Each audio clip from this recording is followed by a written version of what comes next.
Alright, so on today's edition, I have a unique person. He is a script writer, a screenplay writer. He is a Nigerian movie enthusiast, and is also a book enthusiast. Phoenix. My man. You know, we have a lot of things to talk about, and it's been a long time coming. I'm really glad that you are here on the Obese Media Show. I know you are, should I say, an African or a Nigerian enthusiast? But let's start Africa. Let's start with Nigerian movies. It's the first time I'll be talking about Nigerian movie on my show, so I don't know where to start from. But the journey in the Nollywood industry so far, let's take it up from there. Okay, the journey so far, like most people that are not into screenwriting or script writing or are not into the movie industry, it's easy for us to confuse progress with actually regression in the Nollywood industry. Yeah, it is. Because like, a couple of days ago I saw Chief Daddy 2 going for broke or whatever the sequel was, and I must say, forgive my friend, but it's a bunch of crap. Like, they got everything right apart from the plot. Okay. Everything was right. Like, this is just another stereotype. Like, Nollywood now, for you to have your movie shown in the cinema, for you to get a cinema date, you know, you have to be expensive, fly, you know, Dubai, shoot scenes in Dubai, shoot scenes in London, shoot scenes on Banana Island with no concrete plot. Yeah. So, sorry to say, no story. Like, if you look at where we are coming from, it's, as a matter of fact, we're not progressing, right? We're progressing. Because I know maybe most of the viewers here will not really remember movies like Violated. Yeah. Series like Checkmate, you know, series like movies like Igede, you know, even like Danigbe. Forget that they are, you understand, but they had solid storylines, you know. Like the last Nigerian movie I actually saw that was really worth mentioning was I think that was about 2 years ago. The Wedding Party. Yeah, the Wedding Party was okay, you know, like. They had a concrete storyline rather, and they actually had to mix it up, you know, with all the whole elegance, you know, the flashiness and all that, and it's gelled, you know. But for movies like Lionheart, no disrespect to Genevieve, she tried, but Lionheart had no subplot. It was just straight. But it sold out. Of course, they do, because it's Nigeria, we have to support our own, and at the end of the day, that's my problem, because that's the best that we are dishing out right now. So really the consumers have no choice but to just, you know, accept. So what's your take on the King of Boys? Oh, King of Boys. Well, initially the first movie was splendid, you know, for lack of words. It was awesome. Big ups to Kemi Adetiba on that one, and because she did a lovely job, you know. Those are the kind of movies that you really want to see, you know, like movies that break the stereotypical circle, like something new, something different. Like, we all know about the whole Nigerian thing with godfatherism, the underground stuff and all that, and she brought it back to life. Exactly. Like, yeah, and for her decision to make the second part, you know, a 7-part series, like, I don't know, maybe it was for financial gain, you know, with Netflix and all that, but it was still okay. But my own take was, I would have preferred a straight sequel than the whole series. But I understand that maybe after everything, she couldn't like compound everything into one movie. Was there a need for that part 2? Of course, yes, and I think there'll be a need for part 3 as well. Okay. Because it's something that it's not a matter of having to keep going. It's a matter of creating content as you go along. You know, like the part 2 had a very strong plot, you know. Alhaji Salami was back, understand? She was back in Nigeria, and they did that. Okay, now she's a governor.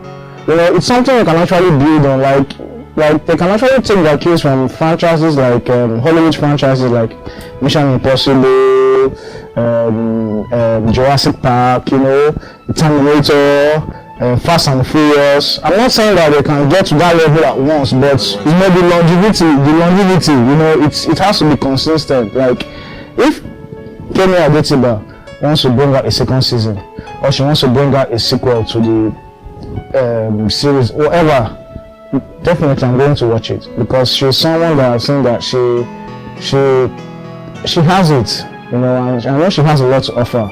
And as a matter of fact, I will be less elated if I get a chance to meet her one of these days. Okay, you are a scriptwriter, yes. And you just totally blasted the Nigeria movie plots and the stories. What do you think is missing? If you are to sell a script, what kind of story? I don't know if you want to let the cat out of the bag because I know you should have your plans already as a script. I will. Actually, I'm working on one or two, but now the project I'm prioritizing now, I'm not going to give the name. I'm not going to give anything about it, but just the name. The name of the movie I'm working on now, it's called January Boys. And it's about history, you know, about how far we've come as a country, you know, from the First Republic, from colonization, you know, all the coups, everything to the Third Republic, you know. It just because I think about 2 days ago, I had a conversation with my friend, and can you believe that the Nigerian government banned history from schools? Yeah, I've known that. So you're trying to say that the movie industry do not tell the Nigerian story? No, they don't. We have a lot of stories to tell. They don't. Nigeria has history. We have a lot of stories to tell. We have a lot of people to write about. We have a lot of people to bring to the screen. Like you can always take a cue from Hollywood. Like Hollywood, you know, Abraham Lincoln, George Washington, you know, the slave trade, Declaration of Independence. They don't have movies for that. They don't have movies for that. But now we are here now. Nigeria has history. We have political history. We have cultural history. We have social history. You know, like I want to wake up and see a movie about the Nigerian music industry when it started. You know, I want to wake up and see a movie about someone like Oyenkawumi. I want to wake up and see a movie about someone like Obafemi Awolowo. You know, stuff like that. Stories are there, and of course, we are just there for the taking. And the Nollywood, especially the one I don't want to mention it, we are just repeating. Yes, exactly. Boring stories. Exactly. But I want to give them the credit because a lot really happened in this year, and I don't know what you have to say about Ramsey Noah and some of his movies. Well, the last Ramsey Noah movie I saw was Living in Bondage, Breaking Free. Yeah. That was a sequel to the actual Living in Bondage. It came out around 92, 93, thereabouts. That was more than 20 years ago. Yeah, big up to Ramsey Noah for trying to do a sequel, you know. But, like, all I have to say is, if I have to rate Living in Bondage on a scale of 1 to 10, Breaking Free, I'm going to give the movie a 6. 6? Yeah, over 10. I'm going to give the movie a 6 over 10, a solid 6. But like, that's a pass mark, right? Yeah, of course it is. They tried, they really did, but like, they would have done better. They should have done better. That's my own take. And once again, no disrespect to Ramsey Noah. I love all the movies from when I was a kid, but I think he was not directed that movie, and there were some little, you know, inconsistencies. But what do I know? I've never even had my first movie, so. Alright, it's the Busy Media Show, and man, today has been hot because Phoenix has been dropping it the way it is. He is, you just follow him on social media because he's one of the movie critic, a very, very professional movie critic that I know. So before I let you go, what is your advice to the directors of the Nigerian film industry?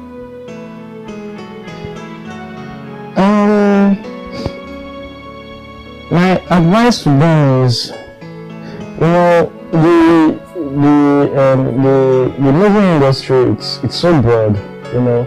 You can't just sit back and decide to just go with what you what you've known. You know, it's a continuous learning process. You know, you have to learn, you have to read scripts. You know, like all these award-winning scripts, award-nominated scripts. You know, you have to look at them and see how these people did it, because believe me, I mean, Hollywood has a lot to offer. Yeah, people say after Hollywood they are the biggest before Bollywood, but I don't think that's true, because Bollywood movies, as Indian movies, they gross a lot higher than Nigerian movies. A lot higher on Netflix, anywhere. Any movie streaming, any video streaming platform. Bollywood movies gross a lot higher than Hollywood movies. Why is that? Because the average Hollywood movie takes, like now, over the last maybe 5 years, coming from 2016, the average Hollywood cinema movie, the budget is roughly between 150 and 200 million. The only Nigerian movie that had a budget above $500 million naira, I think that was Wedding Party. Okay. Yes, I think Wedding Party 2, 1 or 2, I've forgotten. And believe me, they made the money 3 times over. Wedding Party 1 was so successful that they had to call all the cast, the crew member, everybody, and they paid them twice. Because if your movie is good, no matter where you are, if your movie is good, if you have content, if you have creativity, people are going to watch it. Yes, sure. Definitely. So I hear stories about producers cutting, why? Just because they want to make a quick buck. Don't worry, man, people will watch. I will tell you. So it's really disgusting. Part 2, part 3 of absolute nothing. It's disgusting. Like I don't want to mention any names, but I'm sorry, I just have to. There's one particular name. There's one particular director. It's okay. Let us wrap it up from there. It's I've been speaking with Mr. Phoenix Maro, and we really have a lot of things to talk about. That's why you have to subscribe to the Busy Media channel. We can talk about politics, we can talk about history, and a lot more. Keep it locked down on the show. Until same time, same station. Stay out of trouble.